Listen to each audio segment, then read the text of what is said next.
Mėlyje, Jungtinė karalystė jau įvedinėja šariatą. Jau nelegalu yra, reiškia, Alachą įžeidinėt, Islamą įžeidinėt.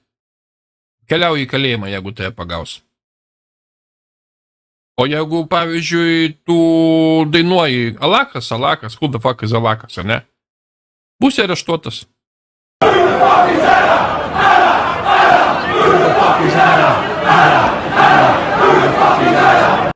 Žinoma, užkaitinta publika, žinoma, Britai skanduoja, žinoma, galima sakyti rasinę neapykantą, kursto ir visą kitą, bet klausykit, bet tai tą Alachą per gerklę europiečiam taip pat grūda, reikia tai pripažinti. Nu, negalima pateisinti vienos pusės kažkurios tai.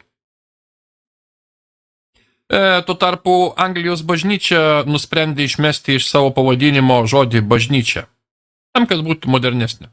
Jinai vadinasi Church of England. Tai išmesti žodį church. Tai lieka of England. Tai šita organizacija lieka of England. Tai turbūt mečetė of England, ar ne? Na, tiesiog, marazmas klestėjo ir iki galo klestėjo, mėlėjai. Anglijos bažnyčia nebebus bažnyčia, taps turbūt Anglijos mečetė. O tuo tarpu krikščioniai štai šventikai yra tiesiog, kaip čia pričerinė, tai kad šventikai, pamokslautojai, dvasininkai areštuojami gatvėje, reiškia, Londone, tuo tarpu, kai islaminė visa šita nesąmonė melstis yra galima.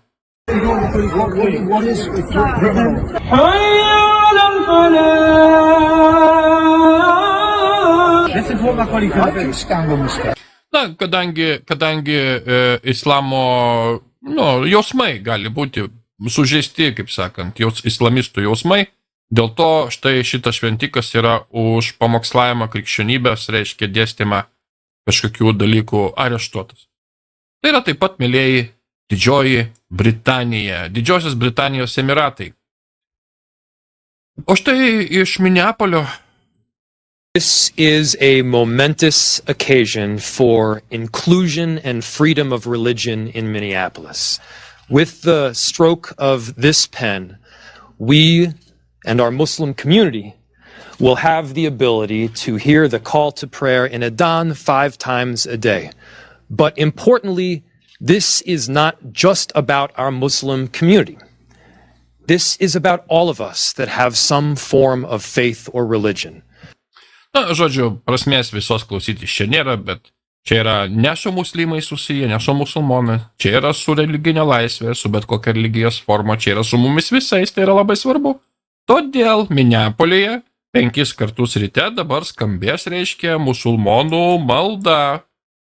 Čia kažkas mačiau komentaruose rašė, gyvenu Minneapolyje, nemačiau tokių dalykų, vat jum prašau. Minneapolio miestas šitą jau patvirtino. Fantastika, tiesiog fantastika. Toronto, mėlėjai, musulmonai turi krūvą mečečių Kanadoje, krūvą mečečių turi. Bet mato didelį poreikį su Palestinos vėliavomis, reiškia didelį poreikį, mato blokuoti visą trafiką, visą eismą, gatvę ir melstis tiesiog vidury gatvės, nes mečečių nepakanka. Policija juos saugo, prižiūri. Mėlėjai, tai yra parodyti mūsų paklusnumui ir pabandyti įkurti dominavimą virš lokalių populiacijų. Ir silpni kanadiečiai toleruoja tai, lygiai taip pat, kaip tai daro silpni skystakiaušiai europiečiai. Tokie mes ir esame. Taip mums ir reikia. Mes užmiršom, kad vyksta kova tarp islamo kultūros ir Europos kultūros, jinai vyko tūkstantmečius. Ir jie dabar mus baigia užimti be jokios kovos. Tai ir visa rasinė neapykanta, mėlėjai. Štai taip Danijoje yra dabar multikulturalizmo, reiškia, edukacinis procesas. Vaikai yra mokomi atlikti koraniškus ritualus ir melstis Alachui. Įdomu, musulmonų šalyse kada nors būtų mokomi musulmonų vaikučiai melstis, pavyzdžiui, krikščioniškam dievui. Spėju, kad nelabai. O gal? Ypač gražu žiūrėti, kaip liberoidės jaunos moteriškės merginos klykia už islamą. Taip atrodo islamo, reiškia, moteris tokiais patogiais apdarais. Šitaip pilnai yra išlaisvintos, nuo čia rašoma, pilnai išlaisvintos nuo vyriškų žvilgsnių. Islamas gerbia moteris. Jis iškelia feminizmą. Feministės, mėlėjai, už islamizaciją 4 žergėsi, atsiprašant. Tai vat štai už ką vat LGBT atstovai, visi queersai reiškia, už Palestiną, už islamą. Nors jie būtų išžudyti pirmieji toj kultūrai. Aš nesakau, kad visas islamas yra blogai, bet didelė dalis islamo yra suradikalizuota ir tai yra tragedija. Ir čia yra tragedija, čia yra viduramžių kultūra, čia yra nesąmonė visiška. Kur jau kalbėti apie CO2 ir visą kitą, ar ne, kvėpavimą savo išmetamom dujom. Na, manau, nėra ką daugiau komentuoti. O štai čia, pavyzdžiui, imamas šeikas Ismail al-Hamdi savo mišiose Gazoje sako: mes turime norėti kankinystės, rojus yra nuostabus, tačiau būti nužudytam už Allaho reikalus yra netgi dar geriau. O iš tikrųjų tai ne Gazoje, New Jersey'je. Passing away a shaheed, passing away fighting for the cause of the Muslims, fighting against oppression and injustice, being a strong believer and dying in the way of Allah, there's nothing better than it. Your injuries. Žodžiu, va taip. Ir šita kultūra yra geresnė kultūra, ir šitą kultūrą reikia toleruoti, jo. Ir šitą kultūrą turi ateiti ir pakeisti europinę kultūrą, jo. 1000 metų besiformavusią. Aš nemanau. O štai yra buvusio konservatorių premjerministro Davido Camerono žodžiai. Jis yra pasakęs, jau ne pirmą kartą aš pagaunu save galvojantį, kad tai yra mainstreaminė Britanija, pagrindinė Britanija, kurioje reikia integruoti daugiau britiško, azijietiško gyvenimo būdo, o ne kokio nors kitokio. Britiško, azijietiško gyvenimo būdo reikia Britus integruoti. Ir tai pasakė Davidas Cameronas, kada jisai buvo premjerministru, kada jisai senai. Nu, tai tęsias, mėlyje, tai yra daroma tyčia, tai jau, jūs jau puikiai žinot, kad tai yra daroma tyčia. O štai apsigręžus, Britų ligoninės dabar klausinėja vyrų, ar jie yra nešti prieš jiems atliekant, pavyzdžiui, rentgeninės nuotraukas.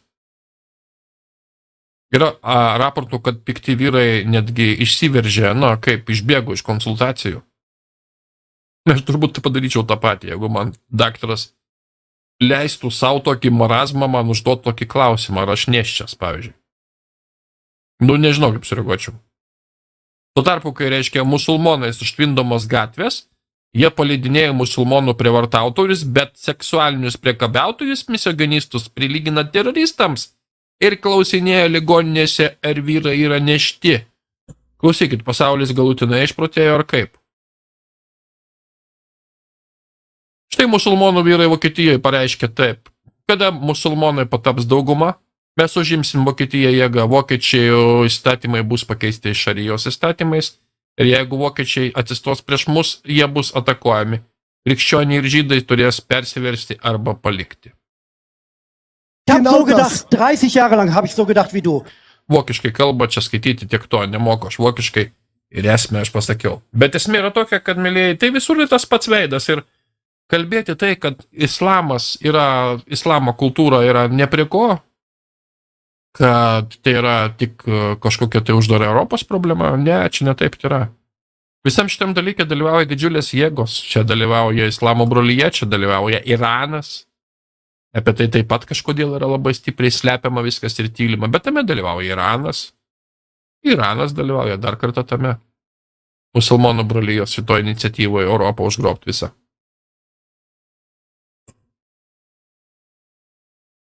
Musulmonų migrantai UK-ui, pavyzdžiui, štaip taip pasilgė su UK-aus vėliava ir grasina Britų patriotams. Tai yra dabar mūsų šalis ir jūs nieko negalite su to padaryti.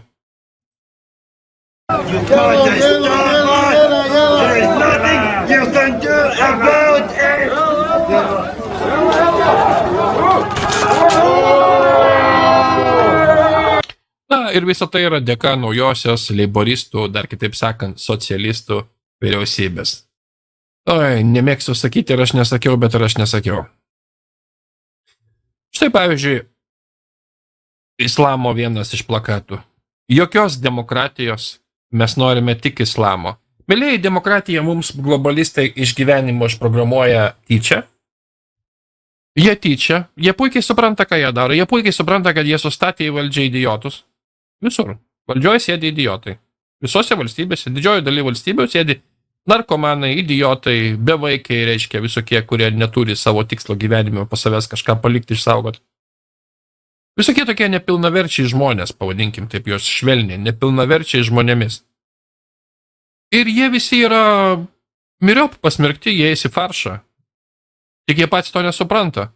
O mes turėtume irgi eiti į faršą ir vietoj mūsų, vietoj demokratijos turėtų ateiti štai šitas, kuris labai gražiai jungiasi su islamo idėja Vatikano stumiama, kad tai turėtų būti krikščionybė su islama, kad katalikybė su islamu turėtų susijungti ir gautis islamas. Ir štai jums naujoji auditorija šitam visam islamui, suprantat? O tokie, kaip sakant, dalykučiai vyksta. Demokratijos išprogramavimas.